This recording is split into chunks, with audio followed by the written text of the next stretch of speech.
Gentlemen, may I request, I know it's coffee time, but we have got Mr. Roland Wang back, and we will have his presentation, very short one, right now. Ravi, can you just connect? That's it, yes.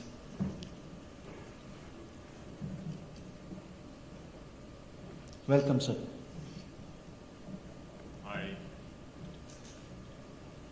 Good morning, ladies and gentlemen. Very sorry for my computer's issue, so that I have to reboot my computer to waste some time, so miss the right slot. But I'm not trying to start my presentation. I'm very pleased to be invited by SBMA Norbert Chan to make the presentation about Chinese gold market trends in 2022. This year, although we are not be able to be present at this event physically, but I hope that the situation in China will be improved and changed quite quickly in the near future, so that we'll be able to travel again overseas. Now, let's go, next slide, please. Let's go to the quickly wrap up of the Chinese gold demand in the previous quarter. Next slides. Actually, you may have seen this. The Chinese gold demand in Q1 was relatively resilient still, but lower a little bit, especially for because of the lockdown starting from late March in some of the key cities like Shenzhen and Shanghai following, and even Beijing in May. But the gold jewelry buying still sprang in January and February, especially among the Chinese traditional holiday seasons. The sale for rewarding and gift demand supported the Q1's gold jewelry demand, despite the lockdowns slowed down the whole demand since late March. Next slide, please. Well, the COVID resurgery impacted the local consumers' income, and of course, the demand for gold bars and coins, especially starting from March. There is an outflow of gold ETF, local gold ETFs, happening in Q1, mainly because the profit taking as the international gold price rises, especially in the first 2 months. And the bearish mood among the U.S. Fed's rate hikes in the early part of the year. But during the same time, there are still 4 new Shanghai gold ETFs listed so far in 2022. So despite these volatilities in holidays, the Chinese gold ETF market is still expanding in general.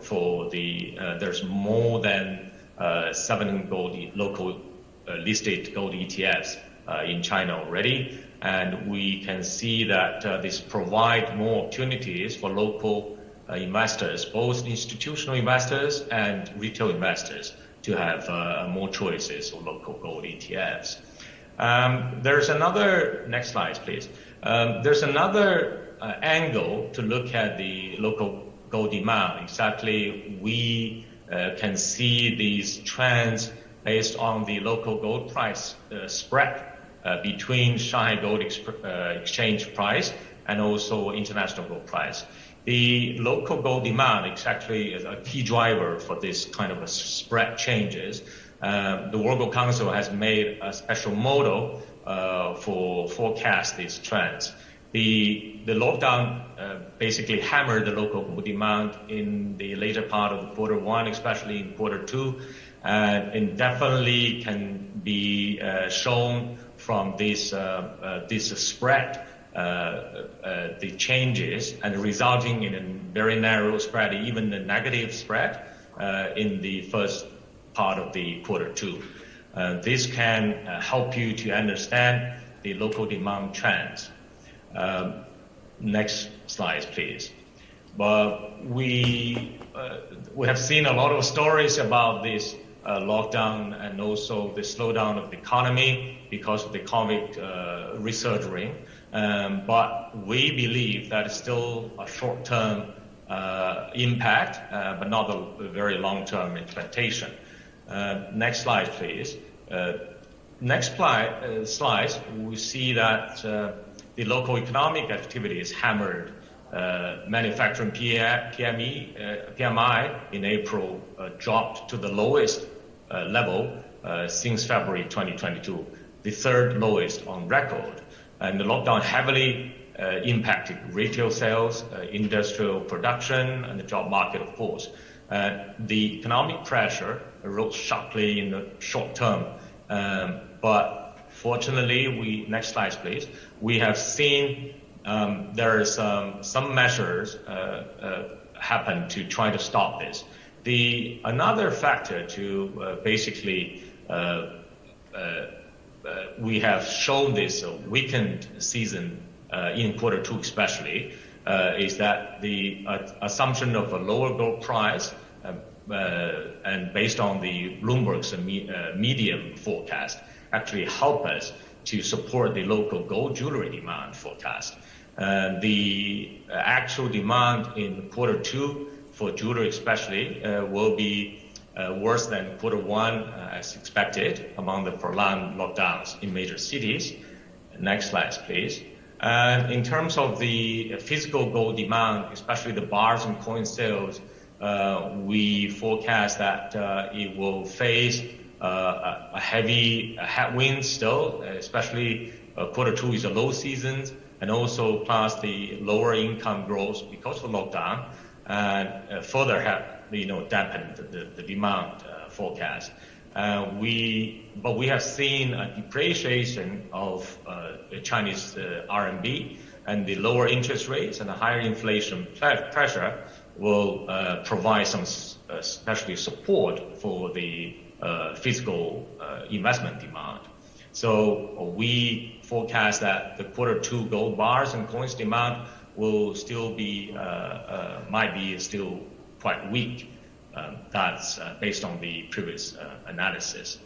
And even though under the circumstances, the World Gold Council still never stopped our marketing efforts. And next slide, please. Give you a summary.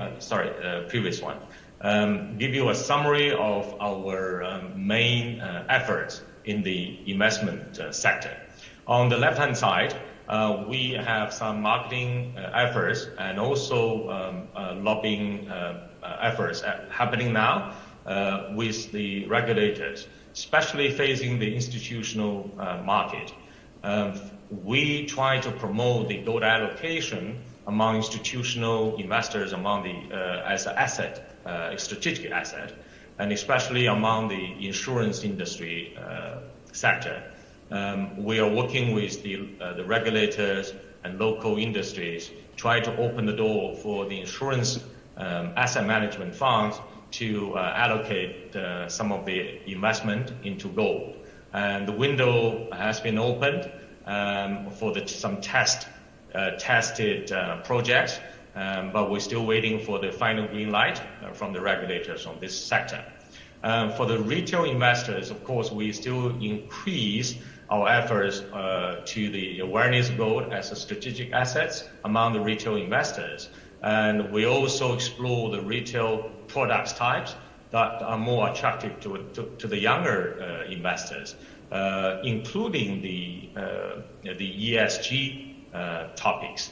And the next slide shows you some of the print ads we have put on the local investment financial newspapers and also the website.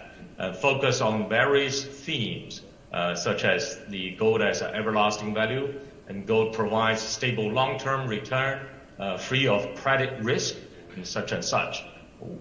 For targeting both institutional and retail investors. And I believe that you have seen a special video we co-produced with Forbes China to release at the later part of last year, and also last until this still in Q1 and Q2 on the financial news through the digital media especially. I'm not going to release again, open it again. And besides our efforts on the investment sector, of course, we continue or restart the marketing efforts for the gold jewelry market. We focus on two areas. On one side, we actually provide a healthy market development for the jewelry. We are working with the local industries to provide the new category standards.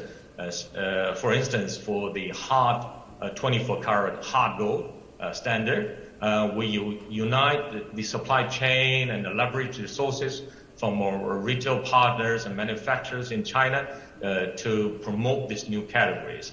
And on the other hand, we heavily focus on marketing efforts to basically give the new categories the jewelry categories in China a new market positioning, and they make the brand awareness of those new categories more attractive to the younger generations.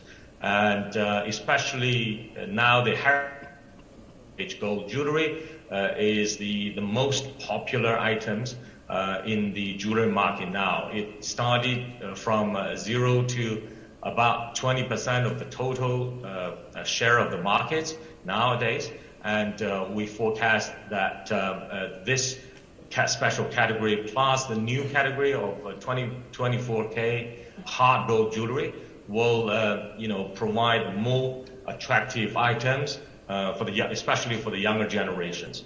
I'm not sure whether we can show this slide, not show the video. Sorry, maybe not. Maybe later we can show you the video we have produced. And lastly, let's give you a very quick outlook for the 2022 gold demand in China. We have seen some new progress in China, especially expecting adjustment in Chinese COVID-related policies. We have witnessed the change of the policy that starting from a large-scale COVID test site buildings in the major cities to ensure that the proper life and functioning under the current COVID policy will not, basically further dampen the normal economic and people's life.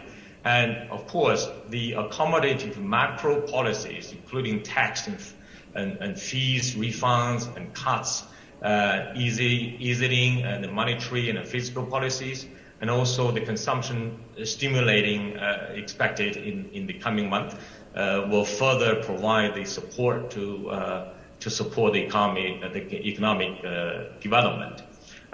During the same period, we have made some forecasts based on our modeling, based on our model, and that we have seen the higher investment demand actually might be expected among the higher inflationary pressure in China market.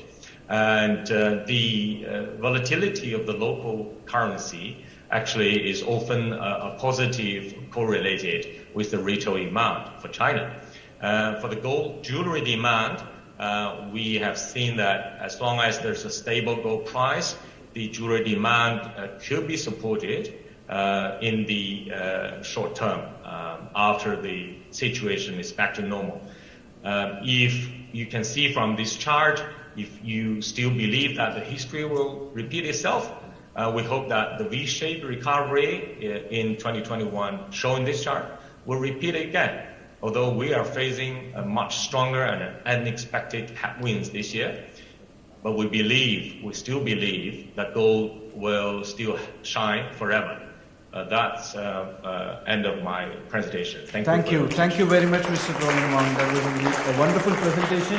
Thank you very much for your presence, and we wish you all the very best. Thank you very much. Thank you, sir. Thank you. Yeah.